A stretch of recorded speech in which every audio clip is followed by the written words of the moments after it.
Typically, what we do is, we start with a reading from the gospel, and then we have a reading from Yogananda, which is typically his commentary on the gospel. Tonight, I'm just going to go straight to, I won't read it beforehand, to Yogananda's words tonight. Yogananda summarized very, very succinctly what his aim was and coming to the West. And I thought it was relevant on two levels. Number one, it really does sum up, in essence, the spiritual life, and particularly Kriya Yoga. And it also sums up the spiritual life in general, the mystical life. And secondly, because they were Yogananda's aims, they really are the aims and the mission of the Assisi Institute. Our job is to really pick up, in a sense, where Yogananda left off. And there are a lot of different Yogananda groups, and they all do it a little bit differently. They emphasize different things. But we're all trying to serve the mission and the aims of Yogananda. So I thought this is a good way of kind of summarizing what we're about in the Assisi Institute. But let me just sort of begin with this thought for you. Yogananda was, and still is, what we call a world teacher. Somebody who has been called by God, gifted by God, to speak a message to the whole world. And even though Yogananda has been out of his body since 1952, clearly he continues to speak. We have his writings. There are temples, organizations like the Assisi Institute all over the world that carry out his teaching. So he continues to teach. The second thing, and most important thing about a world teacher, is that they don't come on their own accord. They are sent. And part of being sent is that they have a direct experience of the divine. They have a direct experience of God that gives them a particular insight and energy and gift and charism that really propels them forward. They never come in their own name. They come in a name greater than them. Yogananda came in the name of Babaji, in the name of Jesus, and all of the gurus in their lineage. And at the core, part of the core of Yogananda's mission, his experience that propelled him, and I'm going to use actually the words of St. Bonaventure to capture it, that God is really a font of generosity, a fountain of generativity. And what flows from God to all of us is always, always the force of God's love. You know, one of my favorite quotes from Yogananda that I quote often, but it's worth hearing often, is God is love. His plan for creation is rooted only in love. Every saint who has penetrated to the core of reality testifies that there's a universal plan that is beautiful and full of joy because it is propelled by the love of God. So I just wanted to give that background as I go through these sort of Yogananda's aims. Okay? These are really his words. I've paraphrased them a little bit here and there, but they're essentially his words. The first thing is to disseminate among the nations a knowledge of definite scientific techniques for attaining the direct experience of God. Yogananda knew something that all mystics know, that nothing short of the direct and the immediate experience of God is ever going to satisfy the longing within us.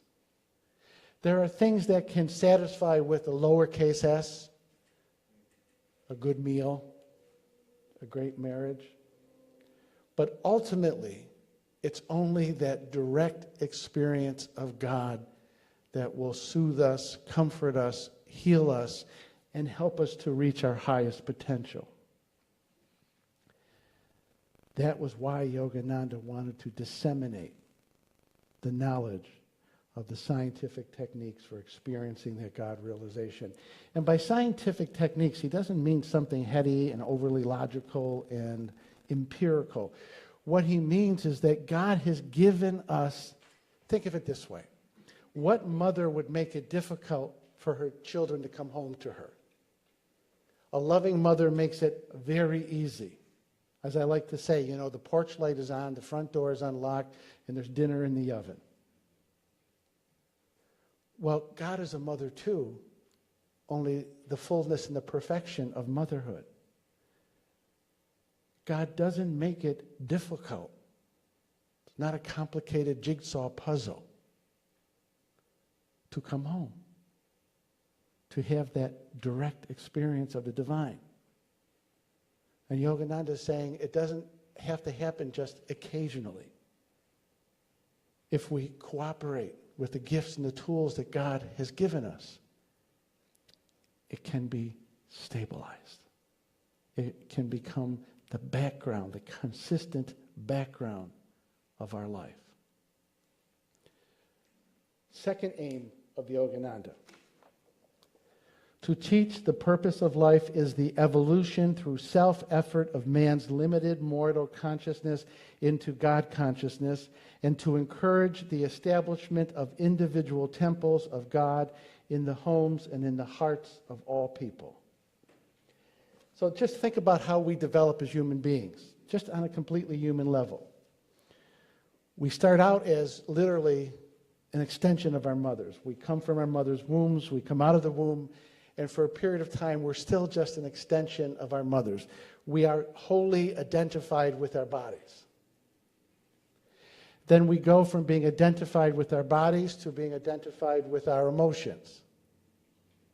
I want you to see that there's this expansion. It's natural. We go from being identified with our emotions to being identified with our mind. We reach the age of reason, and we can think and we can see in a whole new way. Many of us stop there. We're meant to evolve beyond even our identification with the mind, our thoughts, and our personality. And this is what it means to be created in the image of God, that we are meant to expand into the consciousness of God. Everything that is in God, we are capable of experiencing within ourselves. That's how generous God is. Now, there's an important catch line in here. Yogananda says it takes effort. We have to, first of all, make a decision to expand, to evolve to that next level. It doesn't happen naturally. And we have to do our part that he gets into to allow it to happen. It's not a matter of earning God's love. It's free. Can't earn what is freely given. It's a matter of opening up to it in ever deepening ways. And it takes effort, it takes consciousness, it takes choice. The third aim that Yogananda talked about, well, let me go back to the second. Because the goal, Yogananda says, is that our bodies and our minds and our lives become a living temple of God. Jesus said the kingdom of God is neither here nor there, it is within us. That's the goal. That we become a living, breathing temple of God. And it's possible not in a future heaven, it's possible now for every one of us. Third point, or aim that Yogananda discusses, is to reveal the complete harmony and basic oneness of original Christianity as taught by Jesus Christ and the original yoga as taught by Bhagavan Krishna, and to show that these principles of truth are the common scientific foundation of all true religions. Towards the end of the Bhagavad Gita, there's a beautiful line by Krishna. He says, "Come to me. Reach out to me. You are dear to me. You are dear to me." Meaning, I love you. And I will free you from suffering and sin. You are dear to me. What did Jesus say? God so loved the world. God didn't judge the world. God didn't condemn the world. God so loved the world that he sent his Son, the embodiment of Christ consciousness, to save the world. Another place in the scriptures it says, this is love. Not that we first loved God, but that God loved us first. You've heard me say this. God always makes the first move. You're here tonight because God made the first step, the overture. So Yogananda teaches, particularly the Bhagavad Gita and the Christian scriptures and the whole Judeo-Christian Bible, that essentially their message is one and the same. Some of you were at the gathering last night at the Hindu temple with Swami Pragyanananda. He didn't say this last night, but another time when I heard him speak, he said that the Judeo-Christian Bible and the Bhagavad Gita were the two most complete scriptures in the world. We're all on the same page. The Yogananda wanted to make that clear. It was part of his aim. It's part of our aim. Yogananda goes on to point to the one divine highway to which all paths of true religious beliefs eventually lead, the highway of daily scientific devotional meditation on God. Meditation is simply loving God. We don't meditate to have experiences. We meditate because we love God. Meditation is a way of availing ourselves and opening ourselves to God's presence. What happens in meditation, we let go of our body consciousness. We let go of our egoic consciousness. We sit in that silence. We do the mantra. We do the breathing. And at a certain point, God will just slow everything down, the imagination, the mind, and the will. But we stay fully conscious, and then we experience that oneness with the divine. And every time we go into that silent communion with God, something is different about us. That divine imprint grows, that divine image expands, and we become more godlike.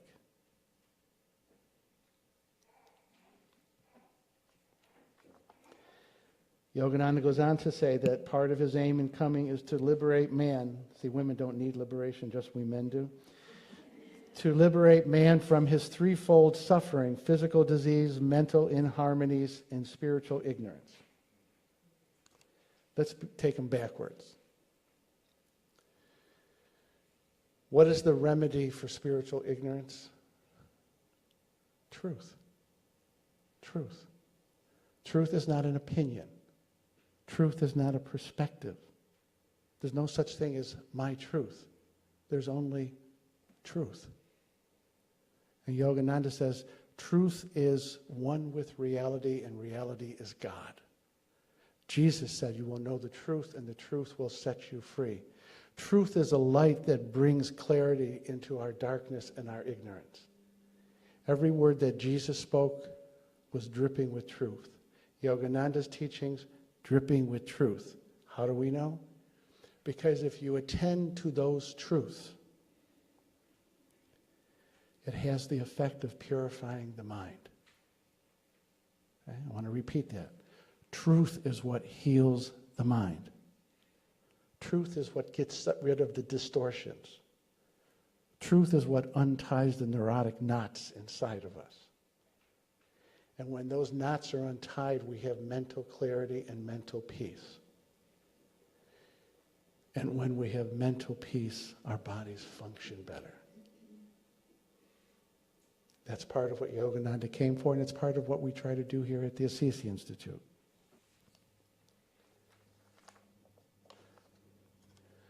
I had a conversation with somebody a couple years ago. I love these conversations. And I said something about there being truth, and this person said, there is no such thing as objective truth. I said, okay. So if we reinstitute slavery, you're okay with that? No. Why? Well, you're forcing yourself you're enslaving another person against their will. Yeah, but you said there's no universal truths that are absolute in all times and places. So if enough of us decide that it's okay, then it must be okay, right? And of course, they kept on saying no. And finally they said, okay, there's one truth that is true in all places. I said, good. Well, let's find some other truths that are... I went through a whole list of things. And they said, you win. I never saw him after that, but that's okay. To encourage plain living and high thinking, and to spread a spirit of brotherhood among all people by teaching the eternal basis of their unity, kinship with God. Plain living means that we center our lives, our choices, our jobs, and our relationships around one consistent theme: our love for God. The more we do that, the simpler our lives become. And it becomes very clear, because this, we know, isn't serving my love for God. It isn't serving my communion for God. It's not a matter of imposing a commandment on us. We just know that this isn't going to work. And this does work. High thinking. Again, you've heard me say this before. Don't leave home without noble thoughts. Don't leave home without noble intentions. Don't leave home without committing to be the best worker, the best husband, the best wife, the best daughter, the best friend you could possibly be. Don't leave home without the noble virtue of trying to put a smile on everybody's face that you meet. Don't let your natural, habitual frame of mind rule your life. Choose high thinking. Choose noble thoughts. To the degree that we choose noble thoughts, God's nobility becomes a stream that flows through us and elevates us and empowers us. Noble thoughts are really the thoughts of God being lived in us and through us. So choose every day noble thinking. And he says something that's very interesting. And to spread a spirit of brotherhood among all peoples by teaching the eternal basis of their unity, kinship in God. There are things that unify us at a certain level. Our ethnicity, that's good. Our social, cultural standing, that's okay. Our education, our hobbies. But the only thing that's really going to bring unity, the only thing, is the love of God. That's the thing that we have in common. The same God that is sustaining you is the same God that is sustaining me. The life force that is pulsating through you, that is keeping you alive, is the same life force that is keeping me alive. There's one spirit, there's one life, and we're all participating in it. And until we get to that foundational level, that literally we are all brothers and sisters, regardless of our differences, and we have much more in common in God than we have that's not in common. Until we can taste that and live out of that, we won't have unity. Vicki and I have a very good marriage for two reasons. One, she's a wonderful wife. But the second reason, and the most important one, is that our love for each other is grounded in a higher power. Our love for each other is grounded in God's love. We bow to God first and then to our marriage secondly. That's the source of our unity, and that's the source of unity in the world. That's the only place, no politician can give us that. Only God can. That's what Yogananda's saying. That's what Jesus said too. To demonstrate the superiority of mind over body, of soul over mind. This is what it means to be self-realized. This is what it means to be in a state of Christ consciousness, or what Yogananda called super consciousness. And I'll give you an example. Last fall, we had one of those beautiful fall days, a little bit like today. It was like 73 degrees, sun was shining, not a cloud in the sky, no humidity, and a gentle breeze. For me, that's a perfect weather day. Okay? And I stopped to buy. There was a vendor on the street, and I bought something to eat. I was on my way to someplace else, and I said to him, isn't today a wonderful day? perfect. Now it's, mid to end of September. And he said to me, oh, I know, but the fall isn't far away. And it's going to be cold and dark. You know what that's like in Rochester. And for a moment, I could feel my spirit being pulled into that, like, oh, yeah, boy. One minute I was like, this is riding this wave of wonderful weather. And the next moment I could feel myself, oh, yeah, it's not very far away. And I caught myself, and I said, Craig, you're a yogi. So I said to him, I said, we might be dead tomorrow.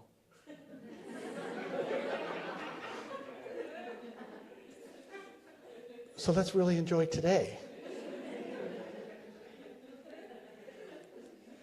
And then I said, and he looked at me like I was crazy, I said, I choose to see the winter as a gift from God to create a different rhythm in my life, to cave more with my wife. See, what I was doing, my soul was determining my attitude and my emotional state at that point. My soul was determining the state of my mind. That's what super consciousness is. That's what it means to be self-realized. And again, I'm going to go back last night to this Swami Prajanananda, who I think is a saint. And one of his disciples, one of his teachers, made this comment that when he sits, and some of you observe that through all the other speeches, he just sits like, and not in a bad way, like this rock. He's completely still. Because he's grounded not in what's happening outside, he's grounded in what's happening inside. God's immovable presence within each one of us. And then that determines what's going on in our mind. That's what Yogananda is talking about.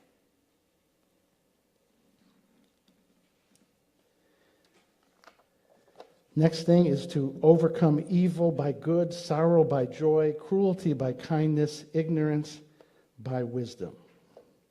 Now, don't misunderstand me. Yogananda wasn't an absolute pacifist, and he said there were moments and times in history where we had to control the spread of evil. Okay? But the only way we really turn evil into good is through light and love. Goodness. That's the thing that's going to win the battle in the long run. The only thing that drives out darkness is light. If you try to drive out darkness with more darkness, it just becomes darker. And I want to give you a specific homework assignment associated to this.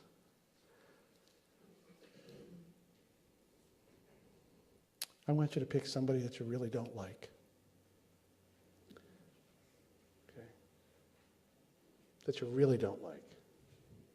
Somebody that irritates you. It could be a personal acquaintance, friend. It could be somebody in the public life. I've said this before. I want you to pray for them every day. It doesn't mean that you're praying for them to be successful in their mischief. You're praying that they get the love of God. Jesus said, some people, when I say this, I always get emails from people. How can you say that? I said, don't blame me. I'm just paraphrasing Yogananda and quoting Jesus. Jesus said, love your enemies. He didn't say you have to like them. Didn't say you have to support their stupidity. He said, love your enemies. Pray for those who persecute you. He said, if you do that, then you are, in a very actualized way, you're a child of God. So I want you to pick somebody that irritates you, that frightens you, and I want you to pray for them. Not that they're, again, successful in their mischief, but that they get the love of God. I'll tell you this little story. Mussolini was not a good person. He was a terrible person. He was a dictator in Italy. And as most of you know, when he was overthrown, a mob of Italians literally beat him to death. And even after his body was dead, they still kept on beating it and beating it and beating it. And finally, 2 Franciscan priests came. And the one Franciscan priest said, basta, enough. And they said, why? He was a terrible, terrible dictator who inflicted much suffering on the whole world. And he said, yes, but he's still a child of God. Let's treat his dead body with dignity. And the two Franciscans carried away and buried it. That's one of the aims of Yogananda. And we have to endeavor in the Assisi Institute to live that within ourselves. The last thing, I'm going to skip to the last point. To serve mankind as one's larger self. That captures the whole thing in essence. There was a young man a couple years ago that came to me for spiritual direction, and he gave me permission to share this story. And he joined the Marines. In fact, he's down in Cuba. Quantico, is that the base? Guantanamo's the base, right? He's there. And I got an email from him 2 or 3 days ago. And he said, I was shocked. He said, I'm thinking of being a priest. What do you think? So I kind of tried to, I wrote back, what happened to your girlfriend, because you can't have both, unfortunately. And that ended. So I said, tell me why you want to be a priest. He said, because I realize that I'm only going to be happy if I serve something greater than myself. I'm only going to be happy if I serve something greater than myself. We don't have to become a priest or a monk or a monkette to do that. Look around. This whole room is filled with people greater than any one of us. Every day we meet people who have needs that are greater than any one of us. By serving them and by giving ourselves over to them, we become larger, we become greater, we become expansive, we become godlike. Because, as Jesus said, God's rain falls on the sinners and the saints alike. So, this is Kriya Yoga. It involves meditation, but as you can see, it's much bigger than meditation. Meditation and prayer are the foundation, but it's much bigger than prayer and meditation. And, my friends, this is the mission of the Assisi Institute. And I say this, paraphrasing something that Swami Pragyananda said last night. Paraphrasing something he said. It's our job. Yogananda died in 1952. It's our job to continue his work. That's why we exist. It's our job to continue his mission. It's our job to embody all of these things that Yogananda is describing, individually and collectively.